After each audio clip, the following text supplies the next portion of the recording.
इस मंदिर को देखिए, यहाँ कोई मूर्ति नहीं है, लेकिन फिर भी भक्त यहाँ क्यों आते हैं?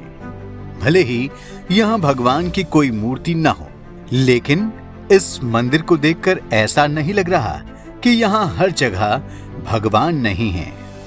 आप देख सकते हैं कि किस तरह यमुना नदी के पानी का बहाव मंदिर तक आता है और ऐसा लगता है कि जैसे यमुना जी रोज भगवान से मिलने के लिए यहाँ आ रही हैं।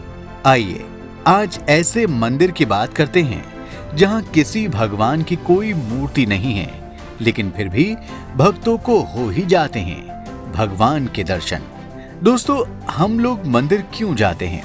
ताकि भगवान के दर्शन हो सकें और पूजा पाठ आदि कर सकें, जिससे मन को शांति मिलती है। लेकिन वृंदावन में बसा ये मंदिर अलग ही चमत्कार दिखाता है। वैसे तो वृंदावन के कण कण में भगवान श्री कृष्ण बसते हैं। ऐसा कहते हैं ना कि नर्मदा नदी का कंकर कंकर शंकर है। ठीक वैसे ही वृंदावन का कण कण बच्चा बच्चा श्री कृष्ण के समान है। चलिए जानते हैं कि आखिर वृंदावन का ये मंदिर क्यों है इतना खास। दरअसल मंदिर के पीछे की कहानी हजारों साल पुरानी है। सन 1627 में बनाया गया जुगल किशोर मंदिर वर्तमान में वृंदावन के सबसे पुराने मंदिरों में से एक है। मुगल सम्राट अकबर ने 1570 ईस्वी में वृंदावन का दौरा किया और 4 मंदिरों के निर्माण का आदेश दिया। जुगल किशोर मंदिर गौड़ीय वैष्णवों के द्वारा बनाए गए मंदिरों में से एक था।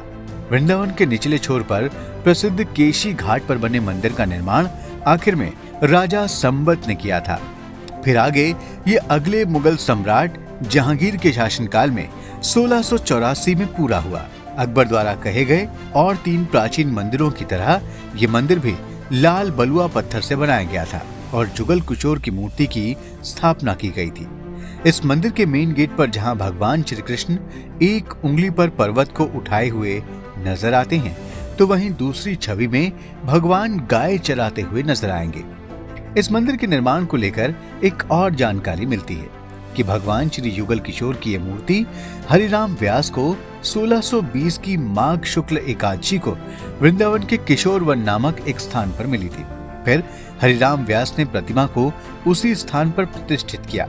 समय आने पर ओरछा के राजा मधुकर शाह ने किशोर वन के पास इनका मंदिर भी बनवाया था। चलिए, तो ये तो हुई मंदिर के बनने की बात और उसमें भगवान श्री कृष्ण और राधा रानी की मूर्ति की स्थापना की बात। लेकिन फिर अब जुगल किशोर की मूर्ति इस मंदिर में नहीं है तो भला कहाँ गई? तो इसे जानने के लिए हमें थोड़ा इतिहास की ओर चलना होगा।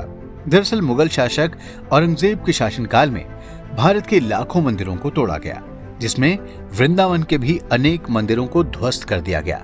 लेकिन इस मंदिर के आसपास रह रहे भक्तों को जब इस बात की जानकारी हुई तो वो भगवान श्री युगल किशोर जी की प्रतिमा को ओरछा के पास पन्ना मध्य प्रदेश लेकर चले गए। वहां इनकी स्थापना कर दी। जुगल किशोर भगवान भले ही औरंगजेब के शासनकाल में वृंदावन से हटकर पन्ना चले गए हों, लेकिन आज भी उनके इस बिना मूर्ति वाले मंदिर में भक्त उनका दर्शन कर पाते हैं। जब इस मंदिर में आने वाले भक्तों का आंकड़ा निकाला गया तो ऐसी जानकारी मिली कि रोज हजारों की संख्या में भक्त इस मंदिर में आते हैं और किसी न किसी रूप में लाडली जी और श्याम सुंदर जी के दर्शन पाते हैं।